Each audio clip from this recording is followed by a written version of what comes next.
धर्मप्राण सज्जनों, कठोपनिषद प्रथम अध्याय वल्ली 2 का 15वां मंत्र है। सर्वे वेदा यद पदमामनन्ति तपांस सर्वाणि च यद वदन्ति यदीक्षन्तो ब्रह्मचर्यं चरन्ति तत्ते पदम संग्रहेण बभ्रीम्योमित्येतत्।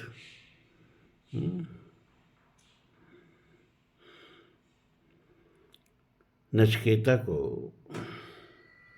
ब्रह्म विद्या का उपदेश देते हुए यमराज जी पहले ब्रह्म का परिचय कैसे कराते हैं? पहले किसी का परिचय कराना हो तो पहले तो उसका नाम बताते हैं और तब इसके बाद उसके बारे में, उनके महात्म्य के बारे में, उनके जीवन परिचय के बारे में आजाद बताते हैं। तो यहाँ पहले ब्रह्म का नाम बता रहे हैं कि सर्वे वेदा यद पदम आमनन्ति, जिस पद का सभी वेद वर्णन करते हैं या जिस पद को प्राप्त करने के लिए सभी वेद वर्णन करते हैं, तपांस सर्वाणि च यद वदन्ति, और सारे तप जिसके साधन मात्र हैं, जिस पद को प्राप्त करने के लिए सारे तप किए जाते हैं, यदि क्षंतो ब्रह्मचर्यम चरन्ति, और ब्रह्मचर्य का पालन करने वाले भी जिस पद की इच्छा करते हैं, तत्ते पदम संग्रहेण बभ्रीम ओमित्येतत् तत्।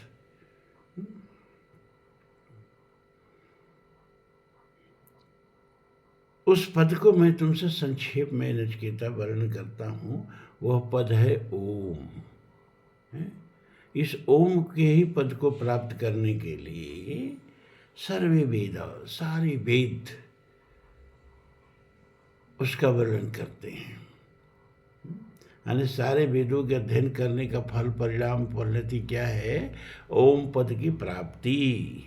तपांस सर्वाणि च यद वदन्ति, और सभी तपस्वी जिस पद को प्राप्त करने के लिए ही कहते हैं और जिस पद को प्राप्त करने के लिए ही तप करते हैं, यदि क्षंतो ब्रह्मचर्यम चरन्ति, और ब्रह्मचर्य का पालन करने वाले भी जिस पद को प्राप्त करने की ही इच्छा रखते हैं, तत्ते पदम संग्रहेण बभ्रीम ओमित्येतत् तत्।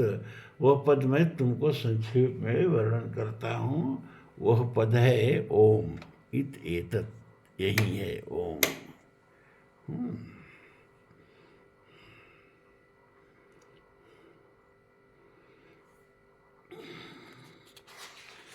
फिर आगे कहते हैं, एतद्देवाक्षरं ब्रह्म एतद्देवाक्षरं परम एतद्देवाक्षरं ज्ञात्वा यो यदिच्छति तस्य तत्।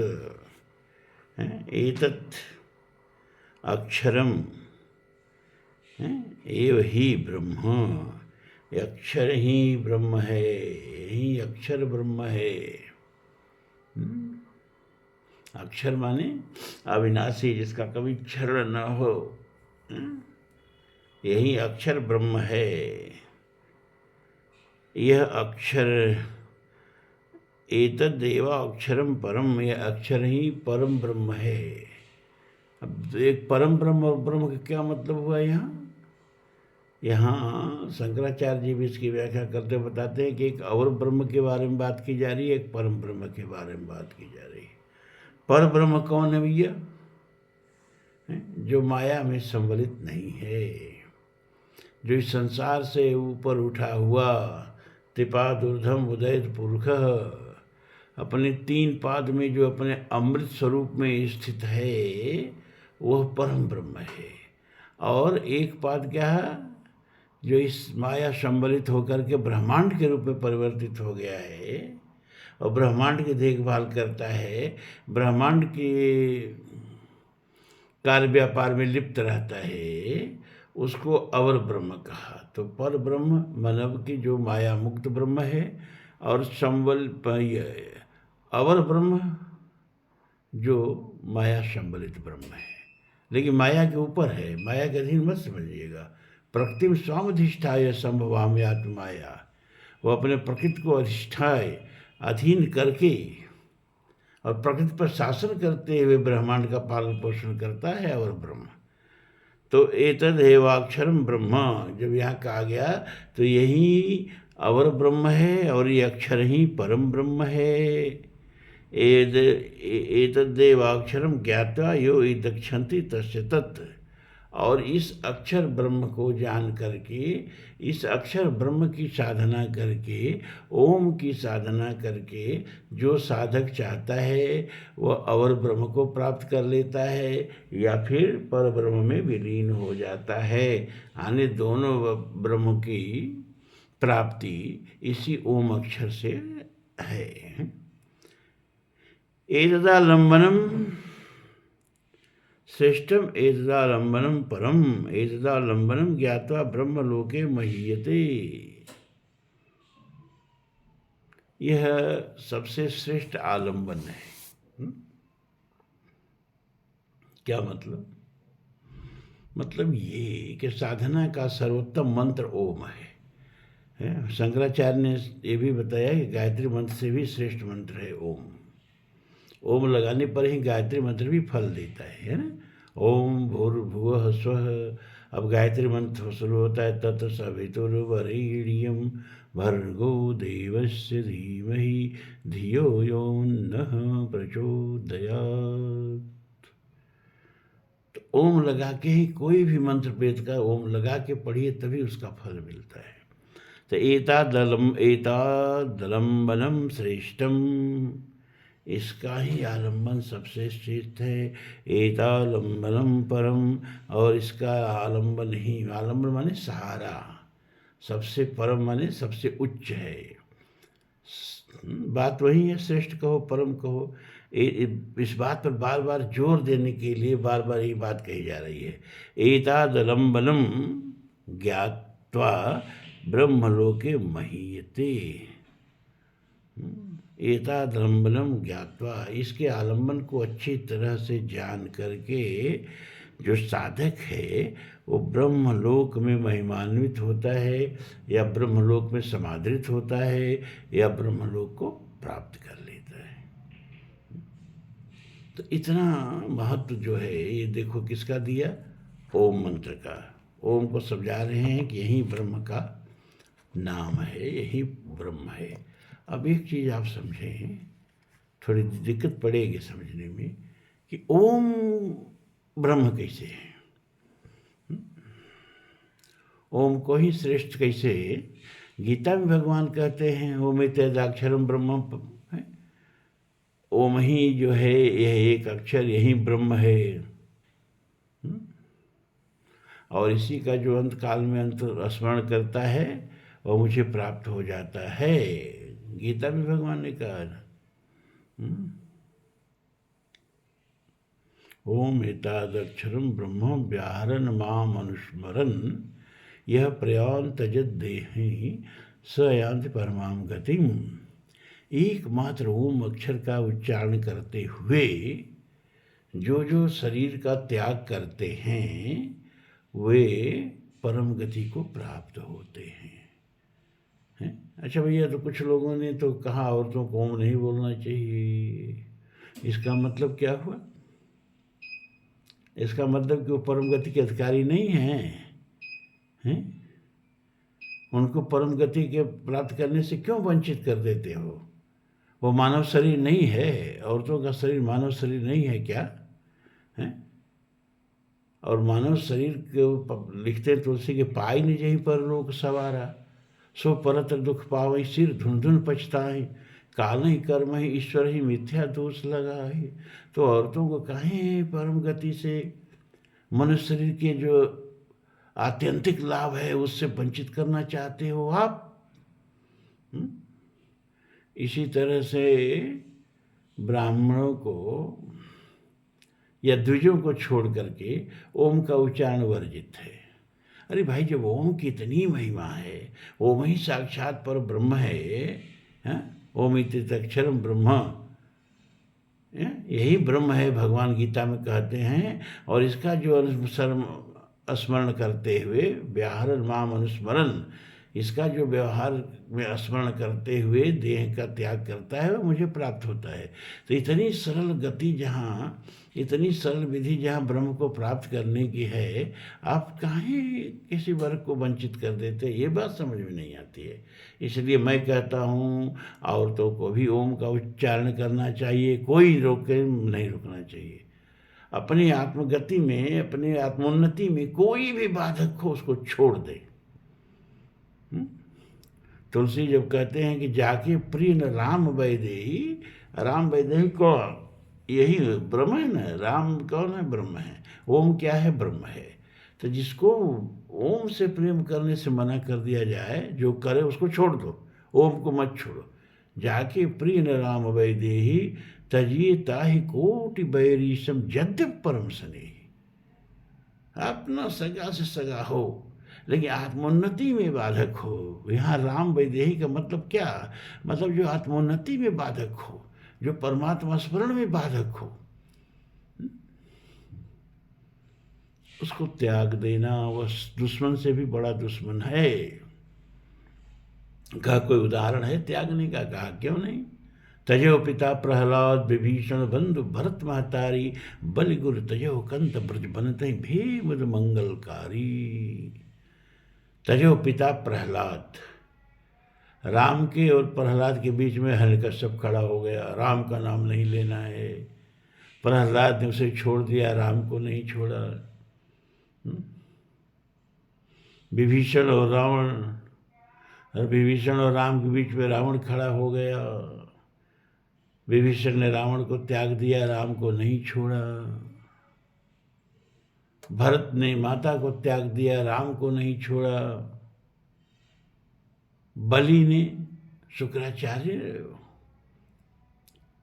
जब वो भगवान वामन गए वो बलि के यज्ञ में, क्योंकि बलि ने इंद्रलोक को जीत लिया था। बलि के पूर्वजों ने कथा हम सुनाए थे, अब जितने लोग सुने हो ना सुने हो, सुन के याद रहता है, नहीं याद रहता है।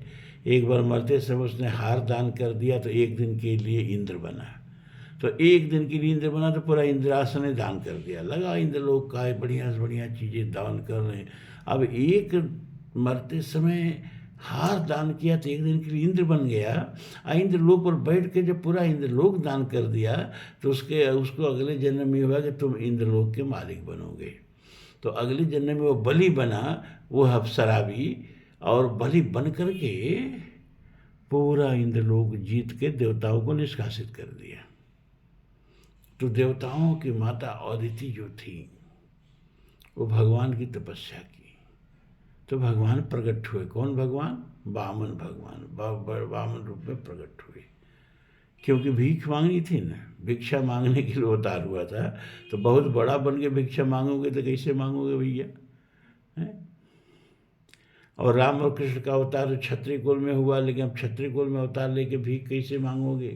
तो ब्राह्मण कुल में अवतार लिए, वामन बने। वामन बन के माता के सामने छोटे से 52 अंगुल के कमंडल लिए, मूछ का जनेऊ पहने और निगोटा पहने प्रकट हो गए। माँ बोलो क्या आज्ञा है। उन्होंने कहा भैया तेरे सारे जो भाई हैं ना, देखो वामन भगवान का एक नाम उपेंद्र भी है ना। उपेंद्र क्यों कहा जाता है, क्योंकि इंद्र के छोटे भाई हैं, इसलिए उपेंद्र, उप माने छोटा, जैसे उपराष्ट्रपति होता है ना, वैसे उपेंद्र। उपेंद्र इसीलिए कहा जाता है कि इंद्र के छोटे भाई हैं। इंद्र भी अदिति के पुत्र हैं, वामन भी अदिति के पुत्र हैं। तो अदिति ने कहा तेरे सारे बड़े भाइयों को बलि ने निकाल बाहर कर दिया है, उनको फिर से वैकुंठ स्वर्ग लोक में स्थापित कर दो, यही तुमसे मांगना है। बस बलि यज्ञ कर रहे थे और ये 100वां रासु यज्ञ था, ये पूरा हो जाता तो हमेशा के लिए इंद्रलोक के मालिक बन जाते। तो भगवान आ गए, यज्ञ चल रहा था, बलि महाराज बैठे थे, ब्राह्मण लोग ऋत्विज लोग अपना स्वाहा स्वाहा कर रहे थे। एक तेजस्वी बालक को आया हुआ, ब्राह्मण बालक को आया हुआ देख करके बलि ने उठकर सिंहासन छोड़ के प्रणाम किया, हाथ जोड़ के कहा भगवान पधारी। क्या सेवा है, हमसे क्या चाहते हैं। उन्होंने बलि की बड़ी प्रशंसा की। भाई बड़ा ही तुम्हारा कुल बहादुरों का कुल है, वीरों का कुल है। हिरण्याक्ष ने विष्णु को युद्ध में दातुचरी चबा दिया। हिरण्यकश्यप का सारी धरती जीत करके शासन किया। तुम्हारे कुल का कहना क्या है। विरोचन ने गदा उठाया तो विष्णु भगवान को सारे लोक में भागने की जगह नहीं मिली। क्यों भाग रहे थे विष्णु भगवान विरोचन से? क्योंकि उन्होंने प्रहलाद से ये प्रतिज्ञा कर ली थी कि मैं तुम्हारे कुल में अब किसी को मारूंगा नहीं। तो जब उसको मारना ही नहीं था तो उसे युद्ध क्या करते? भागते फिरे विरोचन लेके गदा दौड़ा था फिरा। हाँ, हमारे पूर्वजों को मारा, हम विष्णु को मार डालेंगे। तो विष्णु भगवान जहाँ जाए वहाँ पहुँच जाए। शिव लोग गए वहाँ पहुँच गया, ब्रह्म लोग गए वहाँ पहुँच गया। भगवान ने कहा अब कहाँ छिपे, तो हर जगह पहुँच जा रहा है। बस उसी के हृदय में जाके छिप गए। अब सब जगह खोजा, अपने हृदय में खोजे ही नहीं। तो कहा विष्णु डर के भाग गया, लोग छोड़ के कहीं चला गया, चाहे मर गया।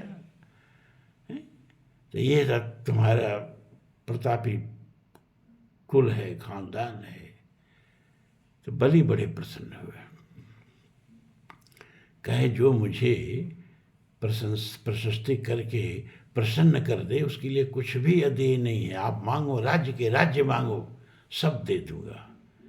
उन्होंने कहा अरे भाई मैं बटुक, मैं ब्रह्मचारी, मैं सन्यासी, पर राज का पाठ लेके क्या करूँगा। इतनी ज़मीन दे दो जहाँ आराम से पैर फैला के सो सकूँ, बैठ करके जब तब कर सकूँ, बस इतनी ज़मीन चाहिए। तो मांगिए ना, देव कितना ज़मीन मांगना चाहते हैं, कितनी भूमि मांगना चाहते हैं। द्वीप के द्वीप मांग लीजिए, दे दूँ। उन्होंने कहा नहीं, द्वीप के द्वीप नहीं चाहिए हैं, बस हमें 2.5 कदम धरती दे दो। बलि ने कहा ओहो बटुक, तुम बहुत अपने हित के प्रति असावधान लगते हो। अरे आज तुमको द्वीप का मैं मालिक बना देता, पृथ्वी का मालिक बना देता, अरे स्वर्ग लोक मेरे अधीन है, मैं उसका मालिक बना देता। लेकिन तुमने मांगा भी तो क्या मांगा, चलो दिया, ले लो। तो भगवान विष्णु ने सारे धरती को उसके 2 डग में नाप लिया। एक डग में धरती नापा, दूसरे डग को उठाया, का अब तो सारा ब्रह्मांड इसके अधीन है, सबको नापना पड़ेगा। वो पौध उठते उठते उठते उठते ब्रह्मांड की कटाव से, सीमा से टकरा गया। आज विज्ञान में इस पर बड़ा जोर दे के शोध हो रहा है कि ब्रह्मांड क्लोज है कि ओपन है। आइंस्टीन ने बताया कि नहीं, ब्रह्मांड ओपन नहीं है, क्लोज है, इसकी सीमा है। बिग बैंग के बाद जहाँ तक ये ब्रह्मांड फैल रहा है ब्रह्मांड की सीमा है, लेकिन सीमा बढ़ती जा रही, बात अलग है। देखो कितनी गतियों पे हम चलते हैं। एक तो आप धरती, जैसे ट्रेन चल रही है और ट्रेन में आप चल रहे हैं, तो एक तो ट्रेन की गति हो गई और एक आपकी गति हो गई। इसी तरह हम धरती पर बैठे हैं और धरती चल रही है। 70 किलोमीटर 1670 किलोमीटर की रफ्तार से ये अपनी कीली पे घूम रही है, जैसे दिन रात होते हैं। तो हमको लिए दिए घूम रही है तो हम भी घूम रहे हैं। फिर करीब 1,08,000 किलोमीटर प्रति घंटा की रफ्तार से ये सूरज के चारों तरफ घूम रही है, तो हम भी घूम रहे हैं। 24 घंटा में जानते हैं आप कितनी यात्रा कर लेते हैं WT इस पृथ्वी पर बैठ के? 27 लाख किलोमीटर। 24 घंटा में ये धरती 27 लाख किलोमीटर जाती है। इस तरह से 365 से 1/4 दिन में सूरज का एक चक्कर लगा लेती है। इसे पृथ्वी का एक वर्ष कहते हैं। इस वर्ष में हम अपनी उम्र नापते हैं, इतिहास नापते हैं, सब कुछ नापते हैं, ठीक है ना। लेकिन एक गैलेक्टिक ईयर्स भी होता है। ये पृथ्वी का ही वर्ष बहुत कुछ नहीं है, एक गैलेक्टिक ईयर्स भी होता है, और उस ईयर्स के हिसाब से ये पृथ्वी अभी मात्र 23 वर्ष की हुई है, अभी पूरी तरह से प्रौढ़ भी नहीं है, मात्र 23 वर्ष की हुई है। और अपना सूरज भी गैलेक्टिक ईयर्स के हिसाब से मात्र 23 वर्ष का है। ये वर्ष क्या है भैया? ये वर्ष वो है जो सूरज अपने समूचे सौरमंडल को लिए दिए, मतलब अपने ये 8 ग्रह, पहले तो 9 ग्रह हुआ करते थे, अब उपग्रह को 2012 में ग्रह से बाहर कर दिया गया, उपग्रह मान लिया गया, और उपग्रह नहीं, क्षुद्र ग्रह मान लिया गया। तो 8 ग्रह जो हैं, सूरज के बुध है, शुक्र है, पृथ्वी है, मंगल है, बृहस्पति है, शनि है, अरुण है, वरुण है, ये 8 ग्रह। और उसके बाद फिर क्षुद्र ग्रहों का नंबर आता है। क्षुद्र ग्रह, इसके बाद उसका जो होता है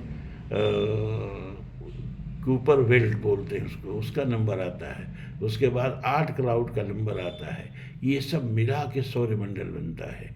ये अपने पूरे सौरमंडल को लिए हुए सूरज 220 किलोमीटर प्रति सेकंड के रफ्तार से, मतलब 8,64,000 किलोमीटर प्रति घंटा के रफ्तार से आकाश गंगा के केंद्र का चक्कर लगा रहा है। आकाश गंगा जिसका परिवार का एक सदस्य है। सूरज की तरह से 400 अरब सूरज इस आकाश गंगा में है। तो 8,64,000 किलोमीटर की रफ्तार से ये आकाश गंगा के केंद्र का चक्कर लगाता है, और करीब 23 से 25 करोड़ के बीच में ये एक चक्कर लगा लेता है। तो यह इसका एक वर्ष होता है, और उसको गैलेक्टिक ईयर्स कहते हैं। तो सूरज भी अभी 23 वर्ष का हुआ, पृथ्वी भी अभी 23 वर्ष की हुई, क्योंकि दोनों को पैदा हुए विज्ञान के हिसाब से 4 अरब 60 करोड़ वर्ष हो रहे हैं। अब इतनी ही गति होती तो भी गनीमत है। अच्छा, ये सब गतियाँ हो रही थी, मत समझे कि सूरज की गति हमारी नहीं है, हम भी तो साथ साथ घूम रहे हैं ना। इसके बाद ये आकाश गंगा भी अपने केंद्र पर, मतलब इसके केंद्र में एक बहुत बड़ा ब्लैक स्टोर है, अरे क्या कहते हैं उसको, ब्लैक स्टार है। उसके चारों तरफ ये आकाश गंगा जैसे पृथ्वी अपनी कीली पर घूम रही है, वैसे उस ब्लैक स्टार के चारों तरफ, ब्लैक होल इसको बोलते हैं, उसके चारों तरफ आकाश 400 अरब सूरज उसी का चक्कर लगा रहे हैं, पूरी आकाश गंगा। अब फिर एक आकाश गंगा दूसरी आकाश गंगा से बहुत तेज़ी से दूर भागती जा रही है। ब्रह्मांड बहुत तेज़ी से फैल रहा है, प्रकाश के गति की तेज़ी से फैल रहा है। तो वो भी गति हमारी गति है। कितनी गतियाँ हमारी हैं। तो भगवान गीता में कहते हैं कि व्याहरण वाम अनुस्मरण, जो इस ओम का स्मरण करते हुए प्रयाण देही शरीर त्यागता है, यहाँ से जाता है, सयांत परमाम गति, परम गति को वह प्राप्त हो जाता है। तो आप किसी को भी परम गति से प्राप्त करने से रोक नहीं सकते हैं। मांडूक्य उपनिषद में ओम इति तदक्षर ब्रह्मम, ओम ही एक जो है ब्रह्म है, और वही भूत भवत भविष्यति, सब ओंकार में, ये सब ओंकार ही है, ये सारा ब्रह्मांड ओंकार ही है। तो ये सारा ब्रह्मांड ओंकार कैसे है, ये मैं बताना चाहता हूँ। ये कल्पना नहीं है, यथार्थ है। कैसे है सारा ब्रह्मांड ओंकार? अरे भाई, विज्ञान भी कहता है कि सारी ब्रह्मांड को ध्वनि में बदला जा सकता है। ध्वनि है, ये है, बदला क्या जा सकता है, बदलना बदलना नहीं है। ये सारा ब्रह्मांड ध्वनि ही है। ध्वनि का मतलब तरंग। हम बोल रहे हैं, आप सुन रहे हैं, कैसे सुन रहे हैं? ये हम जो बोल रहे हैं, इससे हवा में तरंग पैदा हो रही है, और वो तरंग आपके कान में टकरा रही है। तरंग में शब्द नहीं है, ये शब्द आप तक नहीं जा रहे हैं, बस तरंग आप तक जा रही है। और कानों में उस तरह का हमारा अभ्यास हो गया है, इस तरंग को शब्द में, शब्द को अर्थ में बदल ले रही है। यही अब हम दूसरी भाषा में बोलने लगे हैं तो वो भाषा तो कान में जाएगी, लेकिन उसके लिए मस्तिष्क में अभ्यास नहीं है अर्थ में समझने का, तो खाली भाषा समझ में आएगी, अर्थ नहीं समझ में आएगा। तो तरंग, ये विज्ञान बोलता है जितना सब कुछ आप देख रहे हो सब तरंग है, सब ऊर्जा है। ये पदार्थ भी ऊर्जा है, ऊर्जा की एक अवस्था है। बधी हुई ऊर्जा पदार्थ है और उन्मुक्त पदार्थ ऊर्जा है। मतलब सारा पदार्थ ऊर्जा है। आइंस्टीन ने एक सूत्र दिया E=mc², और कहा कि इससे सारा पदार्थ ऊर्जा में बदला जा सकता है। तो सब कुछ ऊर्जा ही है। हमारे देखने की क्षमता इतनी कम है कि हमें ऊर्जा में पदार्थ दिखाई दे रहा है। वो एक वैज्ञानिक था, नोबेल लॉरिएट, नोबेल विजेता था, एडिंगटन, प्रोफेसर एडिंगटन। तो उसने कहा कि संवेदनाओं की सात्यता का नाम ही पदार्थ है, अन्यथा पदार्थ नाम की कोई चीज़ नहीं है। हमारी इंद्रियां इस बाहर से संवेदना ग्रहण करके और जो हमारे अंदर ले जाती हैं, और हमारे अंदर उनका जो परसेप्शन है, ग्रहण करने की जो क्षमता है, उस क्षमता के हिसाब से हम संसार देखते हैं। हम नंगी आंखों से कितने तारे देख सकते हैं? 6000। और उल्लू अपनी आंखों से जानते हैं कितने तारे देख सकता है? कई लाख। सारे जीवों की देखने की क्षमता अलग अलग है, और रंग समझने की भी क्षमता अलग अलग है ना। कोई जरूरी नहीं कि हमें जो चीज़ लाल दिखाई दे रही है पशुओं को भी लाल दिखाई दे रही है, सबको अलग अलग दिखाई देती है। तो संसार जैसा वैसा हम नहीं देख पाते हैं। हमारी इंद्रियों को जैसा अभ्यास है वैसा हम संसार देखते हैं। तो विज्ञान कहता है सब संसार तरंग है। ये पदार्थ जिसको आप देख रहे हो ना, ये अणुओं से बने हैं, अणु परमाणुओं से बने हैं, परमाणु इलेक्ट्रॉन प्रोटॉन न्यूट्रॉन से बने हैं, ये इलेक्ट्रॉन प्रोटॉन न्यूट्रॉन क्वार्क से बने हैं, ये क्वार्क जो है स्ट्रिंग से बने हैं, है ना। तो विचित्र दुनिया है। तो सब तरंग है। तरंग का मतलब ध्वनि। और विश्व में जितनी भाषाएं हैं, अब ब्रह्मांड में जितनी प्रकार की तरंगें हैं, सृष्टि का निर्माण कैसे हुआ? विज्ञान कहता है कि परमात्मा अकेला था, उसे अच्छा नहीं लगा तो अनेक हो गया। एको हम न रोचैते बहुश्याम प्रजाए, उसने इच्छा की, तदेच्छत। एक्सतेरना शब्द ब्रह्मसूत्र में व्यास जी ने एक्सतेरना शब्द दिया। परमात्मा ने इच्छा की, इसीलिए वह चेतन है। क्यों? क्योंकि जड़ इच्छा कर नहीं सकता, इसीलिए ब्रह्मांड चेतन की उत्पत्ति है। क्यों? क्योंकि ब्रह्मांड जो है ब्रह्म की इच्छा से उत्पन्न हुआ है। तदेच्छत एको हम न रोचैते बहुश्याम प्रजाए, उसने इच्छा किया, अकेले अच्छा नहीं लग रहा है, चलो अनेक हो जाते हैं। अब एक बात पकड़िए, तो ये ब्रह्मांड किससे उत्पन्न हुआ? ब्रह्म की इच्छा से। ध्यान दीजिए इस बात पर। अब आप कोई इच्छा करिए अपने मन में, बिना कोई विचार, कोई इच्छा अपने मन में ले आइए, बिना भाषा के, बिना शब्द के, बिना शब्द के, बिना भाषा के कोई इच्छा आपके मन में पैदा हो सकती है? नहीं हो सकती है। कोई इच्छा हो, कोई विचार हो, शब्द से ही प्रकट होगा, और शब्द जो है ध्वनि से ही प्रकट होगी, और ध्वनि जो है तरंग से प्रकट होगी। इसीलिए विज्ञान कहता है कि सारे ब्रह्मांड को हम शब्द में ही बदल सकते हैं। इसी को शब्द ब्रह्म कहा गया। शब्द में बदलने का मतलब सारे ब्रह्मांड को हम ऊर्जा की तरंगों में बदल सकते हैं। ठीक है। तो ब्रह्म ने सोचा होगा, जिस भाषा में सोचा होगा, भाषा में ही तो सोचा होगा, और उसके सोच से ही ब्रह्मांड पैदा हो गया। उत्पत्ति पालन प्रलय समिया, समिया माने सामान्य इच्छा। उसने इच्छा की बहुत हो जाऊं, एक से बहुत हो जाऊं, ब्रह्मांड हो गया। तो ब्रह्मांड उसकी इच्छा से उत्पन्न होगा, और इच्छा भाषा से उत्पन्न होगी, है ना। और भाषा जो है अक्षर से उत्पन्न होगी। भाषा में 3 चीजें होगी तभी भाषा उत्पन्न होगी, स्वर होगा, व्यंजन होगा, और मात्रा होगी। कोई भाषा हो, दुनिया की कोई भाषा हो, 3 चीज उसमें होगा, स्वर, व्यंजन और मात्रा।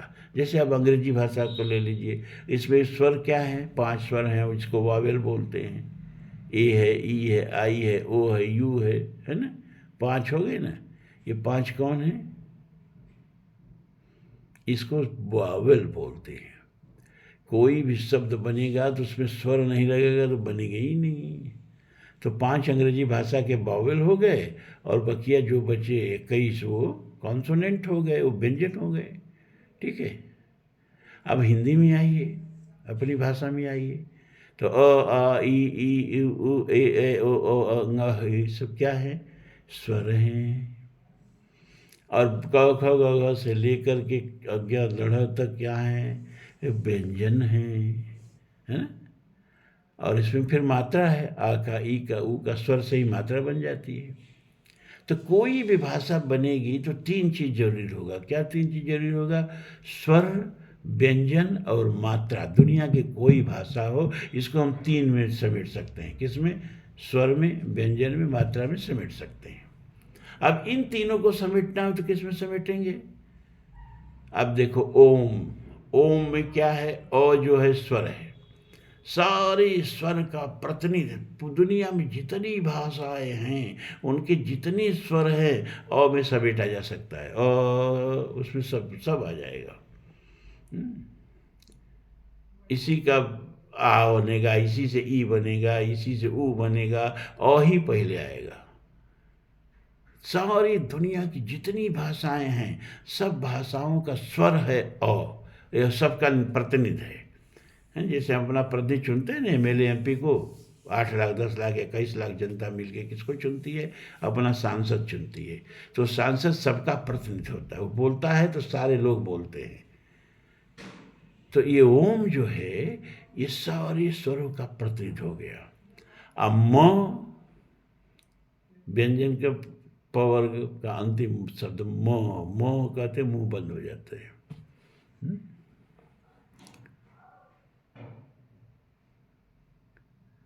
अब स्वर जो है मुंह होठ सटा के कोई स्वर बोल नहीं सकते। तो स्वर का जब कहेंगे तो मुंह खुल जाएगा, ये अ हो गया। और सारी भाषाओं का व्यंजनों का प्रतिनिधि है म। ठीक है। तो अ और म दोनों में सारे भाषा के स्वर आ गए, सारे भाषा के व्यंजन आ गए। लेकिन मात्रा भी तो है, बिना मात्रा के कोई भाषा बनेगी नहीं बनेगी। तो मात्रा किस में आया? ऊ में। तो अ में सारे भाषाओं का विश्व में, ब्रह्मांड में, जी विश्व माने क्या होता है? ब्रह्मांड में कहीं कोई एलियंस हो, कोई प्राणी हो, वो भाषा जो बोलते हैं तो स्वर व्यंजन और मात्रा के बिना बन ही नहीं सकती भाषा। तो सारी ब्रह्मांडीय भाषाओं के स्वर का प्रतिनिधित्व अ हो गया। सारे ब्रह्मांडीय भाषाओं के व्यंजनों का प्रतिनिधित्व म हो गया। और सारी भाषाओं के मात्राओं का प्रतिनिधित्व ऊ हो गया। अ ऊ म ओम हो गया। जो संस्कृत तड़ा भी पढ़े होंगे वो जानते होंगे, ओम का विच्छेद करेंगे हम तो अ धन ऊ धन म ओम हो जाता है, जिसमें सारी दुनिया की ब्रह्मांड की भाषाएं आ गई। और क्या है? परमात्मा ने भाषा से ही सृष्टि उत्पन्न की, इच्छा से सृष्टि उत्पन्न की। और इच्छा बिना भाषा के, विचार बिना भाषा के पैदा ही नहीं हो सकते। तो ब्रह्म की भाषा जो है वो कौन थी? अब ब्रह्म इतना दुनिया भर की भाषाएं तो बोलेगा नहीं, लेकिन ब्रह्मांड भर की भाषाएं तो बोलेगा नहीं, लेकिन ब्रह्मांड भर की भाषाओं का सूत्र उसने दे दिया, जिसमें पूरे ब्रह्मांड की रचना का सूत्र है। क्या है? ओम। इसलिए ब्रह्म के मुख से ओम निकला और पूरा ब्रह्मांड बन गया। तो ये पूरा ब्रह्मांड क्या है? ओम का विस्तार है। तस्व्याख्यानम मांडूक्योपनिषद कहता है कि ये सारा ब्रह्मांड ओम का उपव्याख्यान है। मतलब ओम की ही महिमा का प्रचार प्रकटीकरण है, मैनिफेस्टेशन है। तो इसलिए ओम में, ओम ही ब्रह्म इसलिए कहा जाता है। क्यों? क्योंकि ओम से ही यह समूची सृष्टि उत्पन्न हुई। ओम ही ब्रह्म के हृदय में सर्वप्रथम स्फुरित हुआ और उसी के स्फुरण से यह सारा ब्रह्मांड बन गया है। इसी को शब्द ब्रह्म भी कहते हैं। इसीलिए ओम का इतना महात्म है। जब आप ओम कहते हैं तो पूरा ब्रह्मांड जो है अपनी संपूर्णता के साथ इस ओम में समा जाता है। इसीलिए इसको ब्रह्म भी कहा। ठीक है, तो अब इससे तो बढ़िया ढंग से क्या समझाया जाए, अब समझने की बात है कि आप कितना समझे। अब आज इतना ही, धन्यवाद।